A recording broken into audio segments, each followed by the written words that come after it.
El campesino y la Eucaristía, una historia de lucha, fe y redención en el corazón de la tierra. Página 1. Un cielo que amenaza. El sol de la tarde ardía como nunca sobre las tierras agrietadas de San Miguel del Campo. Pedro, un campesino de manos curtidas y mirada firme, alzó los ojos hacia las nubes que no venían. Era octubre y la tierra clamaba por agua. Su campo de maíz se extendía hasta donde alcanzaba la vista, pero sus hojas estaban resecas, dobladas como si oraran por una última gota de lluvia. «Señor», murmuró mientras se quitaba el sombrero y miraba al cielo sin nubes. ¿Hasta cuándo? Había trabajado duro ese año, madrugadas enteras sembrando, podando, cuidando cada planta como si fuera un hijo. Su familia dependía de esa cosecha. Su esposa Marta lo esperaba cada noche con una sopa austera y una esperanza terca. Sus 3 hijos, Rafael, Clara y el pequeño Toñito, miraban a su padre como si fuera un roble indestructible. Pero Pedro sentía que el roble se estaba partiendo por dentro. En el horizonte, solo tierra seca. Y en su corazón empezaba a brotar algo más peligroso que la sequía: la duda. El peso del silencio esa noche. La mesa familiar estaba más callada que de costumbre. Marta sirvió los últimos frijoles con tortilla, procurando que los niños no notaran su preocupación. Pedro comía despacio, sin levantar la vista, con la espalda encorvada como si cargara todo el peso del campo sobre sus hombros. «Papá», dijo Clara, la de en medio, con voz tímida. «¿Mañana vamos a la misa del Santo Rosario?» Pedro no respondió al instante. Antes habría dicho que sí sin pensarlo. Siempre había sido hombre de misa, de rezar el rosario, de organizar las procesiones con los demás campesinos. Pero últimamente sentía que rezar era como hablarle a una puerta cerrada. «Vamos a ver, hija», respondió sin entusiasmo. Marta lo miró en silencio. Sabía lo que pasaba, lo sentía. Pedro estaba perdiendo algo más que la cosecha. Estaba perdiendo la fe. Esa noche, cuando los niños dormían, Marta se acercó a él. Él estaba sentado fuera de la casa bajo el cielo oscuro y sin estrellas. «Dios no nos ha abandonado, Pedro», dijo con suavidad, sentándose a su lado. «Entonces, ¿dónde está?», respondió él con un nudo en la garganta. «¿Dónde está cuando trabajo sin descanso y la tierra no da fruto? ¿Dónde está cuando los niños tienen hambre?» Marta no contestó. Solo puso su mano sobre la de él y dijo: «A veces cuando más sentimos que Dios está lejos, es cuando más cerca está. Solo que nosotros no lo vemos». Pedro cerró los ojos. No quería llorar. No frente a ella. No siendo el jefe de familia. Pero dentro de él algo comenzaba a crujir. Como la tierra cuando está a punto de romperse para así dejar pasar la lluvia. El retablo de los antiguos a la mañana siguiente, el cielo seguía seco, pero Pedro salió al campo con las primeras luces del alba. No por esperanza, sino por costumbre. Caminaba entre los surcos polvorientos, mirando los tallos secos como cadáveres de lo que pudo ser. Al llegar al final del terreno se detuvo frente al viejo retablo de San Isidro Labrador que su abuelo había colocado allí hacía décadas. Era una estructura de madera agrietada, con una imagen desgastada del santo patrón de los agricultores, rodeada de flores secas y una cruz de hierro oxidado. Pedro lo miró largo rato. Recordó cómo su abuelo se arrodillaba frente a ese mismo retablo cada mañana, aún con las rodillas destruidas por los años. Recordó la voz de su padre rezando el Padre Nuestro antes de sembrar la primera semilla. «¿Y si todo esto no sirve? ¿De nada?», murmuró Pedro. Y entonces algo inesperado ocurrió. Una brisa suave, la primera en semanas, agitó ligeramente las hojas resecas del maíz. El aire trajo consigo un aroma familiar, algo dulce y sagrado, el incienso de la parroquia del pueblo. Pedro frunció el ceño. El viento no podía traer eso desde tan lejos. Estaba imaginando cosas, de pronto se escucharon unas campanadas. 3 toques, lejanos pero claros. La misa era viernes. Había exposición del Santísimo en la parroquia del pueblo. Pedro no iba desde hacía más de un mes. Siempre encontraba una excusa: el trabajo, el cansancio, la frustración.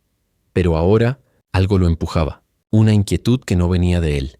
Sin saber por qué, se quitó el sombrero, hizo la señal de la cruz y dijo en voz baja: «Si tú todavía estás ahí, muéstramelo». Página 4. Camino de polvo y de esperanza. Pedro volvió a casa en silencio, con la mirada fija en el suelo, como si la tierra pudiera responderle algo. Marta lo observó desde la puerta mientras amarraba su rebozo. Había visto esa forma de caminar antes. No era cansancio, era lucha interna. «Voy a la iglesia», dijo, Pedro sin rodeos mientras se lavaba las manos en la pileta de piedra. A ver si Dios todavía escucha. Marta no dijo nada, solo asintió y sonrió con una mezcla de ternura y fe. En su corazón agradecía en silencio a la Virgen. Sabía que ese era el primer paso. Pedro cruzó el pueblo a pie. El camino de tierra lo llevó entre casas sencillas, burros amarrados a la sombra de un nopal y niños que jugaban descalzos. Al pasar frente a la tienda, don Lucio lo saludó. «Pedro, ¿y tus tierras?» Pedro se limitó a levantar la mano en señal de saludo. No quería hablar de sus tierras. No quería hablar de nada. Solo quería llegar. Al ver la torre de la parroquia de San Miguel, con su cruz en lo alto y su campana callada, en ese momento sintió una punzada en el pecho. Aquella iglesia había visto su bautismo, su confirmación, su boda. Allí también habían velado a su madre. Era más que un edificio, era parte de su historia. Cuando empujó la puerta de madera, un leve chirrido rompió el silencio. Dentro, la iglesia estaba medio vacía. Algunos ancianos rezaban el rosario en voz baja. En el altar, cubierto de blanco, brillaba una custodia dorada. El Santísimo estaba expuesto. Pedro se quedó quieto, de pie, al fondo del templo. «¿Qué estoy haciendo aquí?», pensó, pero algo en su interior le impidió irse. Era como si una fuerza invisible lo empujara hacia adelante, paso a paso, como un niño que regresa a casa después de haberse perdido. Ante el Santísimo, Pedro avanzó lentamente por el pasillo central. Cada banco que pasaba lo acercaba más. A la custodia. No entendía por qué sentía ese nudo en la garganta. Era solo pan consagrado, ¿no? Eso le decía su parte cansada, la parte rota. Pero algo más profundo, más antiguo que su desilusión, murmuraba en su interior. Es él. Está aquí. Siempre ha estado. Se arrodilló en el último banco antes del altar. Le costó. Sus rodillas ya no eran jóvenes, y su orgullo tampoco. Pero una vez de rodillas, no pudo contener las lágrimas. Silenciosas, profundas. No de rabia esta vez, sino de dolor viejo, como si las lágrimas vinieran desde generaciones atrás. Miró la custodia dorada. En el centro, la hostia blanca. Pequeña, frágil, silenciosa. Y sin embargo, Pedro sintió que esa pequeña forma lo miraba de vuelta. No con juicio, no con reproche, con ternura. «¿Por qué, Señor?», susurró sin voz. «¿Por qué se seca mi campo? ¿Por qué siento que me fallaste?». No hubo respuesta audible, pero dentro de él una frase surgió, clara como el agua en un pozo escondido. «No solo de pan vive el hombre, sino de toda palabra que sale de la boca de Dios». Pedro tembló. No recordaba cuándo había leído eso, pero lo reconocía. Era escritura, palabra viva. Y esa palabra lo atravesó. Porque él había trabajado por el pan que perece, pero se le estaba olvidando buscar el pan que da vida eterna. Se quedó allí, en silencio, media hora. No pidió milagros, no exigió lluvia, solo se dejó mirar por Cristo. Y por primera vez en semanas, el peso en su pecho se volvió ligero. Al levantarse, hizo una reverencia lenta, con las manos sobre el corazón.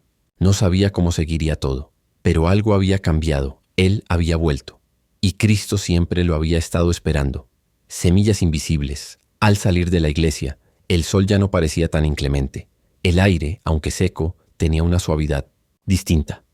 Pedro no podía explicarlo, pero sentía que había respirado algo más que aire en esa hora frente al Santísimo. Había respirado paz. Volvió caminando a casa. El mismo camino, los mismos árboles, el mismo polvo. Pero él no era el mismo. Por primera vez en semanas pensó en sus hijos sin angustia. Pensó en Marta y sintió gratitud. Pensó en su campo. Y no dolía tanto. Al llegar, los niños lo recibieron con risas. Clara corrió a su encuentro con un dibujo en la mano. «Mira, papá, te dibujé rezando. ¿Te gustó la misa?». Pedro se agachó y la abrazó con fuerza. Marta observó desde la cocina con lágrimas en los ojos. Pedro asintió lentamente. «Sí, hija, me gustó. Y me hizo falta», dijo con una sonrisa tímida. Esa noche, antes de cenar, Pedro pidió algo inusual. «¿Qué les parece si rezamos el rosario juntos? Hace tiempo que no lo hacemos como familia». Los niños se sorprendieron, pero se emocionaron. Marta apenas pudo contener la emoción. Sacó su rosario de madera, el mismo que usaba desde que se casaron. Pedro tomó uno de los que estaban colgados junto al altar familiar y con voz aún insegura pero firme comenzó. «Por la señal de la Santa Cruz, aquella noche no cayó lluvia del cielo. Pero una semilla invisible había sido sembrada en 1800, el alma de Pedro. Y aunque él aún no lo sabía, esa semilla daría fruto, fruto eterno. Pan partido, corazón abierto. El domingo siguiente fue la solemnidad del Corpus Christi. El pueblo entero se preparó como cada año, aunque esta vez con más necesidad que entusiasmo. Las calles fueron adornadas con alfombras de acerrín, colores, flores silvestres y pequeños altares al paso de la procesión. Pero se respiraba una tristeza callada. No había cosecha para ofrecer, ni animales engordados para agradecer. Solo fe, o lo poco que quedaba de ella. Pedro, sin embargo, se levantó ese día con el corazón encendido. Se puso su mejor camisa blanca, la que guardaba para ocasiones importantes, y tomó en sus manos una canasta con algo muy especial. Pan. Marta lo había preparado esa madrugada, con la poca harina que quedaba, y Pedro lo había ayudado a amasar. Era un pan sencillo, redondo, sin levadura, como los que su abuela hacía en Cuaresma. No era una gran ofrenda, pero era todo lo que tenían. Cuando llegó la procesión, la custodia brillaba bajo el sol implacable. El sacerdote caminaba bajo un palio sostenido por 4 hombres, con incienso flotando en el aire y los cánticos elevándose como ríos de fe. La gente se arrodillaba al paso del Santísimo, muchos con lágrimas en los ojos. Pedro no apartó la mirada. Cuando la custodia pasó frente a él, sintió un calor que no venía del sol, sino de lo profundo de su alma. Levantó la canasta con las 2 manos y la alzó hacia el cielo como una ofrenda silenciosa. «Esto es todo lo que tengo, Señor», susurró, «pero es tuyo». El sacerdote lo vio y se detuvo por un momento. Luego sonrió. Tomó un pedazo del licien pan y lo partió, como signo de comunión con el pueblo. Pedro sintió que algo dentro de él también se partía y se abría. Ese día, al comulgar, no solo recibió a Cristo, lo reconoció, ya no como un recuerdo lejano o una costumbre heredada, sino como el pan vivo bajado del cielo, el único que saciaba de verdad. Pedro lloró, sin vergüenza, como un niño, porque el pan eucarístico no solo le devolvió la fe, le devolvió la vida. El milagro que brota lento en los días que siguieron a la procesión del Corpus. Pedro volvió a su campo cada mañana, no con resignación, sino con gratitud. Aunque los brotes seguían siendo pocos, algo había cambiado. La tierra ya no se sentía muerta. Había respuesta, había resistencia y había esperanza. Cada surco era ahora una oración sembrada, cada tallo verde, una respuesta de Dios.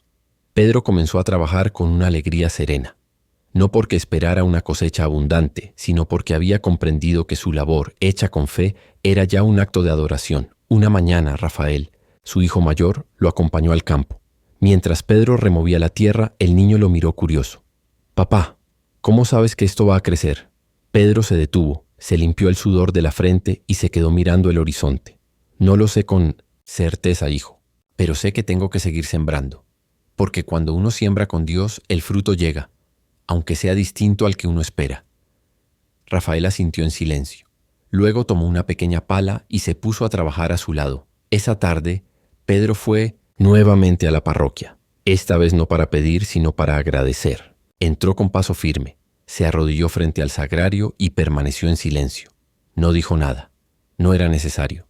En el fondo de su alma, una certeza florecía como semilla regada por la Eucaristía. No se trataba solo del campo, se trataba de su corazón. La siembra de los humildes aquel verano fue uno de los más duros que el pueblo recordaba. Muchos perdieron todo. Algunos vendieron sus tierras. Otros se marcharon a la ciudad buscando lo que el campo ya no podía ofrecer. Pero Pedro se quedó. Y no solo se quedó, resistió. No lo hizo con fuerza propia, sino con una fe que ya no dependía del cielo nublado, ni del precio del maíz, ni de las estadísticas de los técnicos que iban y venían. Su sustento venía de otro campo, invisible a los ojos, donde Cristo sembraba paz en el alma de los que lo buscaban. Cada domingo, Pedro asistía puntual a la misa. Incluso entre semana, pasaba por la iglesia a saludar al Señor en el sagrario, aunque fuera por 5 minutos. Allí encontraba lo que no encontraba en el mundo: sentido, dirección, vida. Un día, el padre Elías, el párroco, se le acercó después de misa. «Pedro, muchos te han notado. Algunos dicen que tu campo florece mientras otros mueren. ¿Cuál es tu secreto?» Pedro bajó la mirada avergonzado. «No hay secreto, padre. Solo volví a Eucaristía y todo volvió conmigo. El Eisen Os, Sacerdote sonrió. Eso basta para cambiar un alma, y a veces hasta una comunidad. Entonces algo inesperado ocurrió. Un grupo de campesinos se acercó a Pedro al salir de la iglesia. Pedro, dijo uno de ellos, ¿puedes enseñarnos cómo rezas? ¿Rezar? ¿Yo? Sí, tú sigues adelante. Nosotros ya no sabemos cómo hacerlo. Pedro no supo qué decir. Nunca se consideró maestro. Pero aceptó. Esa misma semana comenzaron a reunirse en su campo los miércoles al atardecer. Rezaban el rosario, leían el Evangelio, compartían pan y testimonios. Allí, en medio de la tierra que una vez creyó maldita, brotaba algo más fuerte que el maíz, una comunidad de fe. Hermano mío, esta historia tiene una segunda parte. Si te ha gustado el video, te invito a que te suscribas a mi canal para que puedas ver la segunda parte. Deja tu like. Me ayuda y me motiva mucho para seguir trayendo estas historias de fe y esperanza. Un saludo a las distancias y bonito día.